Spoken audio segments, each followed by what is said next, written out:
اعوذ باللہ من الشیطان الرجیم بسم اللہ الرحمن الرحیم۔ ہم نقوش امامت میں زندگی نامہ پڑھ رہے ہیں امام محمد تقی علیہ السلام اور ہماری جو گفتگو چل رہی تھی کہ کیا کم سنی میں جو روحانی مناصب ہیں، خدائی منصب ہے، وہ کسی کو عطا ہوا ہے یا نہیں۔ اور وہاں پر دو باتیں تھیں، ایک عقلی دلیل اور ایک نقلی دلیل، صحیح ہے۔ اور اس سے پہلے ہم نے کیا پڑھ لی تھی؟ نقلی دلیل۔ نقلی سے مطلب مت سمجھیے گا اصلی اور نقلی والا نقلی دلیل۔ نقلی دلیل سے مراد ہوتا ہے جو قرآن و سنت سے، صحیح ہے، روایات اور آیات کے ذریعے جو بات ثابت کی جاتی ہے اس کو کہا جاتا ہے نقلی، صحیح ہے، نقل شدہ۔ اب وہاں پہ ہم نے کہا خود کس کے بارے میں دو ہم نے روایتیں بیان کی تھی کہ نہیں کی تھی، کہ ایک شخص نے نوے امام کے پاس آیا اور اس نے سوال کیا، صحیح ہے، کہ آپ کے بعد ہم کس کی پیروی کریں، کس کی اطاعت کریں؟ تو آپ نے کہا تھا تم ابو جعفر کی اطاعت کرو، صحیح ہے۔ تو کہا کہ کیا اسی سن میں؟ کہا ہاں بالکل اسی سن میں۔ کیا تم نے نہیں دیکھا کہ عیسیٰ ابھی کیا تھے؟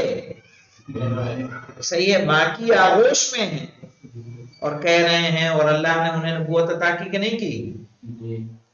انی عبداللہ آتانی الکتاب وجعلنی نبیا۔ جناب یحییٰ ابھی بچپنے میں ہیں اور ان سے کہا جا رہا ہے وآتیناہ الحکم صبیا۔ اور مصنفین نے حکم سے مراد کیا لیا ہے مولانا علی عباس صاحب؟ حکم سے کیا مراد لیا ہے؟ منصب نبوت کو مراد۔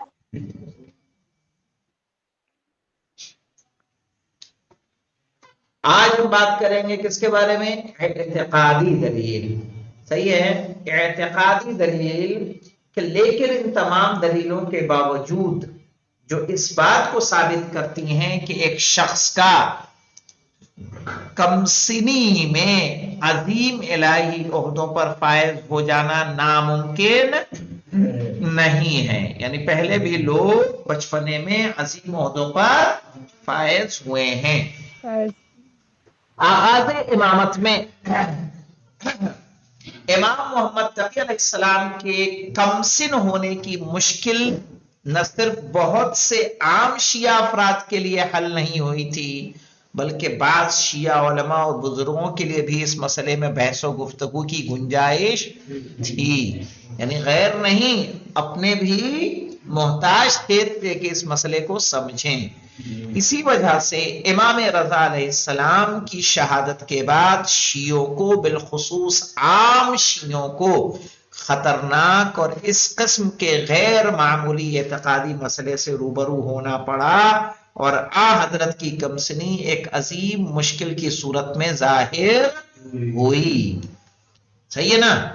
ابن رستم طبری جو 4 صدی ہجری کے دانشوروں میں سے تھا لکھتا ہے کہ جب ان کی عمر حضرت امام محمد تقی علیہ السلام 6 سال اور چند ماہ کی ہوئی، مامون نے ان کے باپ کو قتل کر دیا اور شیعہ حیرانی اور پریشانی میں پڑ گئے اور لوگوں کے درمیان نظریاتی اختلاف پیدا ہو گیا اور ابو جعفر کے سن کو کم سمجھا اور تمام شہروں میں شیعہ حیران و پریشان ہو گئے۔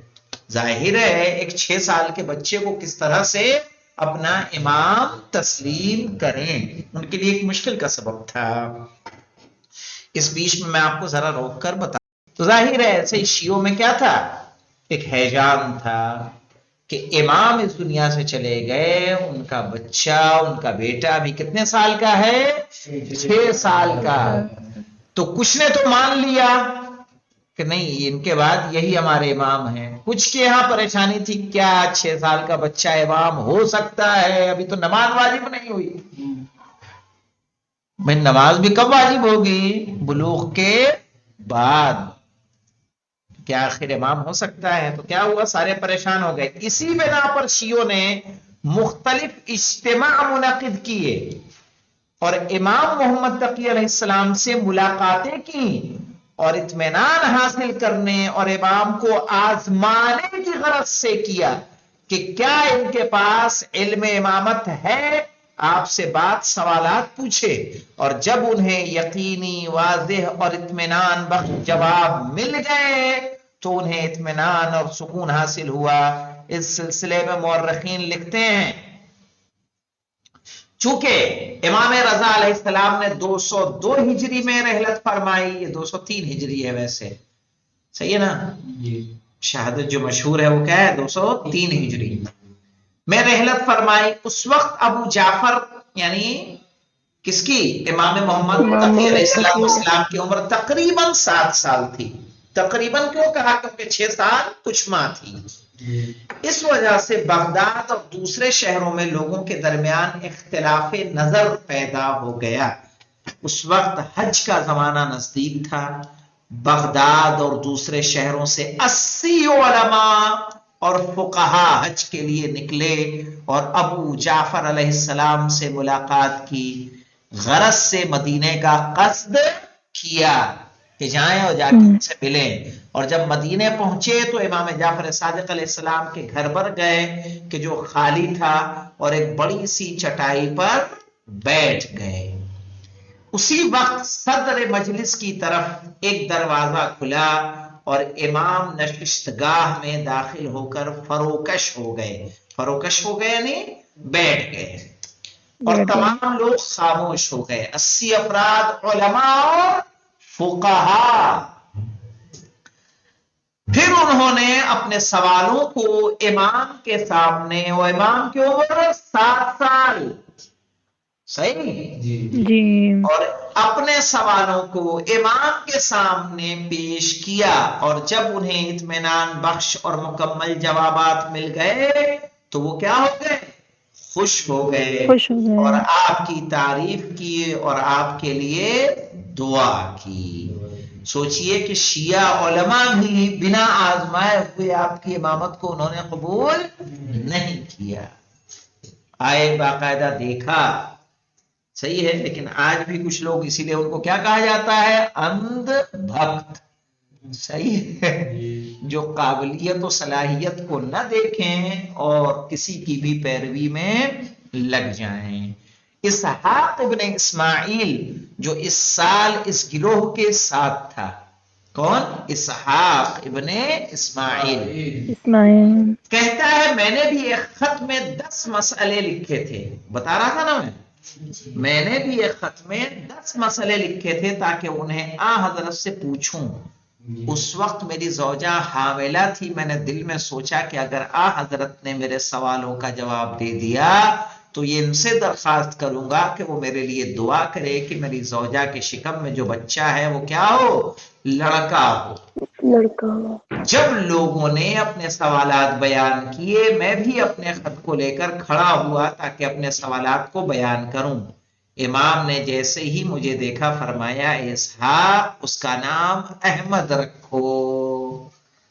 صحیح ہے، یہ نیت ابھی سوال کیا نہیں ہے، اور امام جو نیت لے کے آیا ہے کہ میں کہوں گا امام سے کہ کیا دعا کریں کہ کیا پیدا ہو؟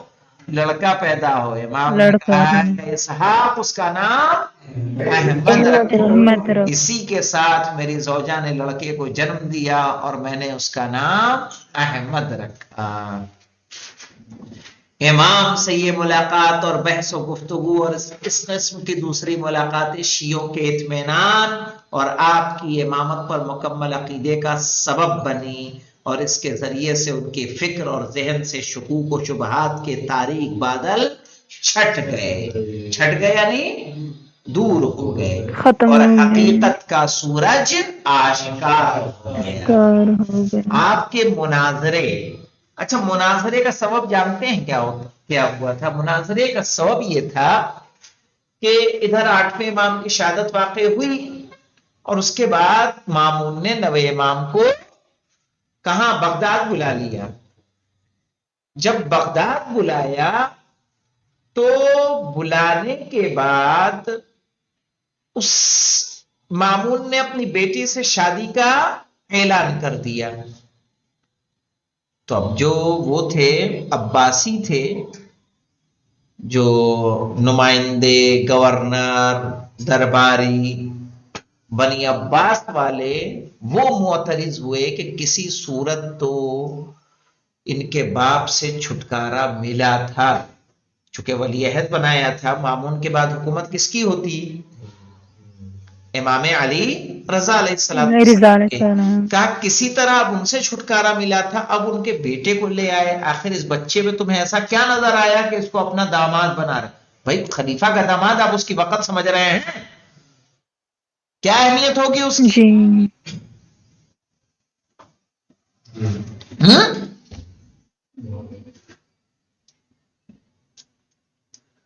بھائی پوری خلافت کیا ہے؟ اس کا اپنا اثر و رسوخ ہوگا کہ نہیں ہوگا؟ وہ داماد کے آرڈر کے آگے پردھان منتری کا آرڈر چلے گا؟ کسی گورنر کا آرڈر چلے گا؟ نہیں، جیسے ہی آرڈر ہے اس کا، جیسے کس کا ہے؟ خلیفہ کا ہے۔ تو کہا اسے آپ بنا رہے ہیں، یعنی اس کو اپنا داماد بنا رہے ہیں، ایسا اس بچے میں آپ نے کیا دیکھ لیا ہے؟ بھائی ہر کسی کی خواہش ہوتی ہے کہ ہم قریب ہو جائیں، صحیح ہے، ہم سے رشتہ جڑ جائے تو ظاہر ہے ہمارے عظمت میں کیا لگ جائے گا؟ 4 چاند لگ جائے گا، ہماری زندگی بہتر ہو جائے گی۔ تو دیکھیے مامون نے کہا ایسا ہے مناظرہ کر لو، لاؤ جسے لانا ہے، تاکہ اس بچے کی لیاقت کا بھی اندازہ ہو جائے کہ آخر کون کتنے علم کا مالک ہے۔ تم جو ایسا کہتے ہو وہ صحیح ہے، یا میں جیسا مانتا ہوں کہ اس بچے کے اندر صلاحیت ہے وہ صحیح ہے۔ جیسا کہ بیان کیا جا چکا ہے کہ امام جواد علیہ السلام پہلے ایسے امام تھے کہ جو کم سنی میں منصب امامت پر فائز ہوئے تھے۔ اسٹار پہ آ جائیے مولانا۔ یہ کہا حضرت کے بعد آپ کے فرزند امام نقی بھی اسی عمر میں بلکہ اس سے بھی کم عمر میں منصب امامت پر فائز ہوئے، اور ان کے بعد امام مہدی بھی 5 سال سے کم عمر میں درجہ امامت پر فائز ہوئے، یعنی 9 امام کے بعد 10ویں امام بھی کیا ہوئے؟ کم عمر میں فائز ہوئے، اور 10ویں امام کے بعد پھر 12ویں امام اس سے کم عمر میں منصب امامت کو سنبھالنے والے ہیں۔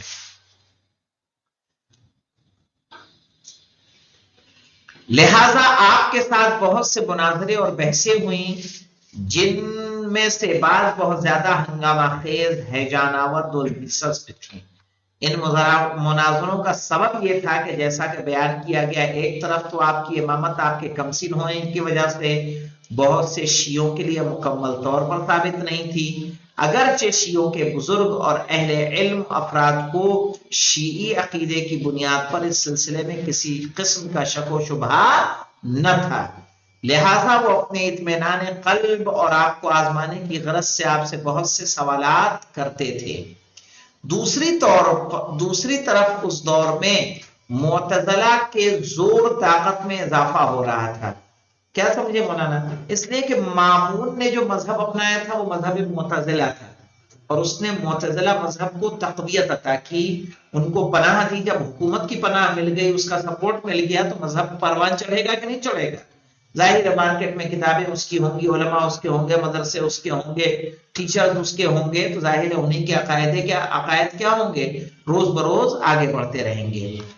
اور مکتب اعتزال نے رونق اور رواج کی منزل میں قدم رکھا تھا، اور حکومت وقت بھی اس کی حمایت کر رہی تھی، اور ان کی فکری راہ کو محکم کرنے اور استقرار عطا کرنے اور دوسرے گروہوں پر چوٹ پہنچانے اور ان کو کمزور کرنے اور ان کے اثرات کو کم کرنے کے لیے حکومت وقت اپنے اقتدار اور اپنے اثرات نیز دوسرے حکومتی مادی و معنوی وسائل کے ذریعے سے ہی ہر طرح فائدہ اٹھا رہے تھے، تاکہ دوسرے مذہبوں کو کمزور کیا جائے اور مذہب معتزلہ کو آگے بڑھایا جائے۔ تو معتزلہ کے بارے میں آپ میں سے کوئی جانتا ہے کہ نہیں جانتا ہے؟ صحیح ہے، عقائد میں جب آپ عقائد پڑھیں گے تو عقائد میں آپ کو یہ بحث آپ کو سامنے آپ کے نظر آ جائے گی، اشاعرہ اور معتزلہ۔ صحیح ہے، معتزلہ امامیہ جو ہم لوگ ہیں، صحیح ہے، امامیہ جی یعنی شیعہ اثنا عشری، اور کون؟ معتزلہ، یہ دونوں عقیدے کے عدل الہی کے قائل ہیں۔ اصول دین میں عدل الہی کے قائل ہیں، اس لیے دونوں کو ملا کے عدلیہ کہا جاتا ہے۔ کیا کہتے ہیں؟ اجلیہ نہیں، عدلیہ۔ عد عد عند زبر عد، لام ذلی، یہ ہے زبر یا، عدلیہ۔ صحیح ہے، یعنی عدل کے ماننے والے۔ اور جو اشاعرہ ہیں وہ عدل کو نہیں مانتے۔ آج جو سنی موجود ہیں وہ عقیدے کے اعتبار سے کس مذہب کے، چاہے وہ مالکی ہوں، شافعی ہو، حنبلی ہوں، صحیح ہے، وہ کس مذہب کے ماننے والے ہوتے ہیں؟ اشاعرہ ہوتے ہیں۔ صحیح ہے، عقائد کے اعتبار سے کیا ہوتے ہیں؟ اشاعرہ ہوتے ہیں۔ معتزلہ ابھی شاید وجود نہیں رکھتے۔ جیسا کہ ہم جانتے ہیں مکتب اعتزال کی فکری راہ محدود تھی اور خطا پذیر انسانی عقل پر بھروسہ کرنے میں زیادہ روی سے کام لیتے تھے، یعنی یہ لوگ انسانی عقل پر بھروسہ زیادہ کرتے تھے۔ معتزلیوں کا دستور یہ تھا کہ وہ دینی احکام اور مطالب کو اپنی عقل پر پرکھتے تھے اور جس چیز کی ان کی عقل واضح طور پر تائید کرتی تھی وہ اسے قبول کرتے تھے اور بقیہ باتوں کا کیا کر دیتے تھے؟ انکار کر دیتے تھے۔ اور چونکہ کمسنی میں مقام امامت پر فائز ہو جانا ان کی ظاہر بین عقل کے لیے قابل توجیہ تھا، لہذا وہ بہت سے پیچیدہ اور دشوار سوالات پیش کرتے تھے تاکہ بگمان خود آ حضرت کو علمی رقابت کے میدان میں کیا دے سکیں؟ شکست دے سکیں۔ تو بچہ ہے تو ایسے ہی کیا مقابلہ کرے گا یہ؟ لیکن ان تمام بحثوں اور علمی مناظروں میں امام محمد تقی علیہ السلام نے علم امامت کے پرتو میں اپنے محکم اور حقیقت کو روشن کرنے والے جوابوں کے ذریعے سے اپنی امامت کے متعلق ہر قسم کے شک و شبہ کو دور کر دیا اور اصل امامت کو بھی مضبوطی عطا فرمائی۔ اسی بنا پر آپ کے بعد حضرت امام علی نقی علیہ السلام کے دور میں کہ وہ بھی کم سنی میں منصب امامت پر فائز ہوئے تھے، اس موضوع کی وجہ سے کوئی مشکل پیش نہیں آئی، چونکہ ہم لوگ عادی ہو گئے تھے کہ نہیں ان کے ہاں ہو سکتے ہیں۔ چونکہ اس وقت سب کے لیے یہ بات واضح ہو چکی تھی کہ اس الہی منصب کو پانے کی راہ میں کم سنی اثر انداز نہیں ہوتی۔ یہاں پر امام محمد تقی علیہ السلام کے مناظروں میں سے ایک مناظرے کو نمونے کے طور پر قارئین کے سامنے پیش کرتے ہیں، اور یحییٰ ابن اقسم کے ساتھ ہی مناظرہ جو انشاءاللہ کل پڑھا جائے گا، چونکہ یہ بہت اس میں کچھ مہم باتیں ہیں اور وقت ہمارے پاس کیا ہے؟ کم ہے۔ تو اس سے سمجھ میں آیا عقلی دلیل؟ جی نہیں، کم سنی میں بھی اگر آپ سے پوچھ دیا جائے مثلا کہ امام بلوغ سے پہلے بھی نہیں، الہی منصب بلوغ سے پہلے بھی عطا ہو سکتا ہے، اس پر عقلی اور نقلی دلیل پیش کریں، کر لیں گے؟ جی